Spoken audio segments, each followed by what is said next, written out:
Hello dear students, welcome back to the channel. ইয়াৰ আগলৈকে আমি দুটা MCQ ভিডিও আপলোড কৰিলো ওকে ইম্পৰ্টেণ্ট MCQ তোমালোকৰ টেষ্ট পৰীক্ষাৰ কাৰণে আৰু মেট্ৰিক আৰু আফেলৰ কাৰণে ইম্পৰ্টেণ্ট হয় ওকে সো আজি আমি কুৱেশ্যন নম্বৰ 30 লৈ পৰা ষ্টাৰ্ট কৰিম 29 লৈকে আমি কৰিছিলোঁ 30 সো আমাক কৈছে শুদ্ধ উত্তৰটো বাছি উলিওৱা এইটো 2015 আহিছে কি কৈছে ৰুট 7 এটা কি হয় এইটো আমাৰ কি হয় অপৰিমেয় সংখ্যা হয় মানে এইটো ইজি তোমালোকে পাৰা কৈছে কুৱেশ্যন নম্বৰ 31 টো দি আছে ইউক্লিডৰ বিভাজন প্ৰমেয়িকা যাতে দুটা ধৰ্মখণ্ড সংখ্যা a আৰু b দিয়া থাকিলে এনেটা অদ্বিতীয় সংখ্যা কিউ আৰু r থাকিব যাতে কি হয় a = b³ + r 0 less than equal আৰু লেছ দেন b নহয় জানো আৰু আমাৰ অপচন 3 টো তোমালোকৰ এইটো কিতাপতে আছে 0 less a = b³ + r 0 less than equal আৰু less than b question number option 3 টো আমাৰ শুদ্ধ অপচন ওকে 32 টো চয়দে 32 দিয়া আছে তলৰ বাস্তৱ সংখ্যাবোৰৰ কোনটো নিৰৱধি পৌনঃপুনিক হ'ব ইয়াৰ আমি যদি চাওঁ নিৰৱধি পৌনঃপুনিক এটো অপৰিমেয় সংখ্যা ইয়াৰ বিষয়ে আমি ক'বই নোৱাৰো এটো অপৰিমেয় সংখ্যা ইয়াৰ বিষয়ে আমি ক'বই নোৱাৰো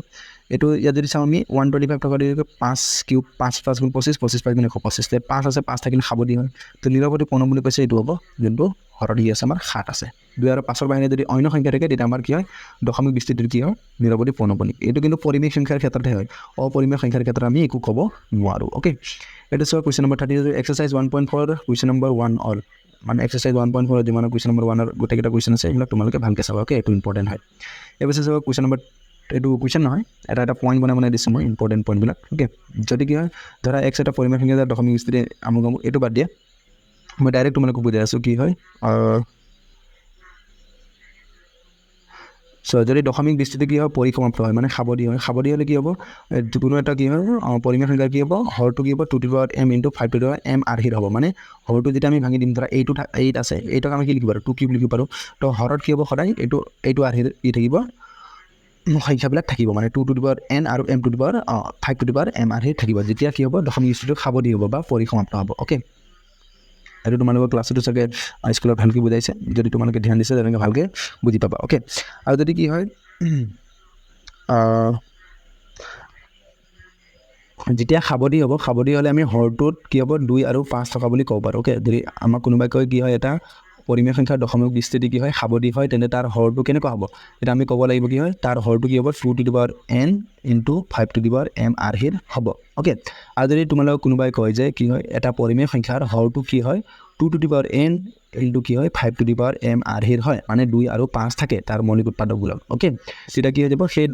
পৰিমেয় সংখ্যাটো কি হৈ যাব তাৰ দশমিক বিস্তৃতি যেতিয়া আমি হৰণ কৰিম তেতিয়া আমি কি পাম খাবদি ধৰণৰ পাম ওকে তাৰে উল্টা কথা কৈ আছে ওকে যদি 2m * 5m আৰ্হিৰ হয় তেতিয়া খাবদি হ'ব আৰু যদি খাবদি হ'লে আমাৰ হৰটো কি হৈ যাব 2n * 5m আৰ্হিৰ হ'ব ওকে 34 আৰু 35 টো কৈছে আৰু যদি কি 36 টো আমাক কি কৈছে অপৰিসমাপ্ত পৌনঃপুনিক মানে কি হয় যদি আমাৰ এটা পৰিমেয় সংখ্যাৰ হৰটো যদি 2n * 5m আৰ্হিৰ নহয় তেতিয়া আমাৰ কি হ'ব সেই পৰিমেয় সংখ্যাটোৰ দশমিক বিস্তৃতি কি হ'ব মানে অপৰিসমাপ্ত পৌনঃপুনিক হ'ব ওকে অপৰিসমাপ্ত পৌনঃপুনিক মানে হৰত যদি 2 আৰু 5 ৰ বাহিৰে অন্য সংখ্যা পাওঁ তেতিয়া তাৰ দশমিক বিস্তৃতিটো অপৰিসমাপ্ত পৌনঃপুনিক হ'ব ওকে আৰু এইটোৱে কথা উল্টাকৈ হ'ব যদি কি হয় দশমিক তাৰ হৰটো যদি 2m আৰু 5m আৰ্হিৰ হয় তাৰ দশমিক বিস্তৃতি অপৰিসমাপ্ত পৌনঃপুনিক হ'ব আৰু যদি দশমিক বিস্তৃতি অপৰিসমাপ্ত পৌনঃপুনিক হয় তেতিয়া তাৰ হৰটোৰ বিষয়ে আমি ক'ব পাৰোঁ যে 2 আৰু 5 ৰ বাহিৰে অন্য সংখ্যাও থাকিব মানে 2m * 5m আৰ্হিৰ নহয় ওকে এতিয়া 37 নম্বৰ পইণ্টটো আমাক দিয়া আছে ইউক্লিডৰ বিভাজন প্ৰমেয়িকা দুটা যুগ্মখণ্ড সংখ্যা a আৰু b দিয়া থাকিলে এনে দুটা অদ্বিতীয় সংখ্যা q আৰু r থাকিব যাতে a = b³ + r 0 less than equal আৰু লেছ দেন b এইটো ইম্পৰ্টেণ্ট হয় তোমালোকে ভালকৈ এইটো মুখস্থ কৰি ল'বা এইটো তোমালোকৰ পৰীক্ষাত আহি যাব পাৰে ইউক্লিডৰ বিভাজন প্ৰমেয়িকাটো লিখা বুলি ওকে বা তোমালোকৰ MCQ আহিব পাৰে ইয়াৰ তো ভালকৈ তোমালোকে এইটো জানিব লাগে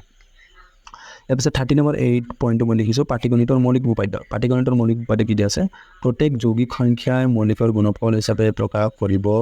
পাৰি আৰু এই মৌলিক উৎপাদকবোৰ প্ৰকাশ পোৱাৰ ক্ৰমৰ বাহিৰে উৎপাদীকৰণ কি হয় অদ্বিতীয় হয় প্ৰত্যেক যৌগিক সংখ্যাই আমি মৌলিকৰ গুণফল হিচাপে প্ৰকাশ কৰিব পাৰোঁ মানে ধৰা এটা যৌগিক সংখ্যা আটাইতকৈ সৰু যৌগিক সংখ্যা হ'ল 4 ইয়াক যদি আমি পূৰণ কৰোঁ 2 × 2 2 × 4 পূৰণ কি হয় 1 তো আমি এনেকুৱা মৌলিক সংখ্যা হিচাপে আমি কি কৰিব পাৰোঁ ভাঙিব পাৰোঁ তো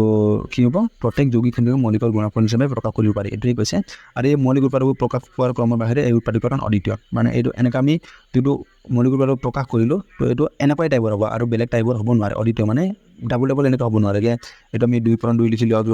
বা আমি নেক্সট টাইমত উল্টা পুল্টা লিখিম বেলেগ আৰু সংখ্যা আহি যাব এনেকুৱা কথা কেতিয়াও হ'ব নোৱাৰে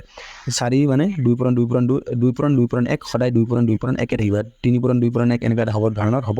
নোৱাৰে উল্টা পুল্টা হ'ব পাৰে ধৰা 6 এইটো আছে 6 মানে কিমান হয় 2 পূৰণ 3 পূৰণ 1 এইটো 6 হয় নহয় 2 3 গুণ 6 6 গুণ 6 এইটো আমি 1 পূৰণ 2 পূৰণ 3 এনেকুৱা লিখিব পাৰোঁ উৎপাদক কেইটা এইটোৱে হ'ব কিন্তু কি হয় উৎপাদক কেইটা কেতিয়াও চেঞ্জ হ'ব নোৱাৰে যোনটো আছে এইটোৱে থাকিব অদ্বিতীয় ওকে তো এইকেইটা তোমালোকৰ কি হয় চেপ্টাৰ যোনটো 1 আছে তোমালোকৰ বাস্তৱ সংখ্যা সেই চেপ্টাৰটোৰ ইম্পৰ্টেণ্ট টপিক্স ইয়াৰ আগত আমি ৰিভিজন চেপ্টাৰ যোনবিলাক ইম্পৰ্টেণ্ট MCQ আছিলে সেইবিলাক ডিছকাছ কৰিলোঁ ইয়াৰ পাছত মই তোমালোকৰ চেপ্টাৰটো যোনবিলাক ইম্পৰ্টেণ্ট MCQ আছে সেইবোৰ লৈ আহিম আৰু এইবোৰ PDF যদি তোমালোকে ডাউনলোড কৰিব মন আছে বা ডাউনলোড কৰিবলগীয়া হয় তেন্তে তোমালোকে ডেছক্ৰিপশ্যন লিংকটো দিয়া থাকিব তাৰ পৰা তোমালোকে ইজিলি ডাউনলোড কৰি ল'ব পাৰিবা ওকে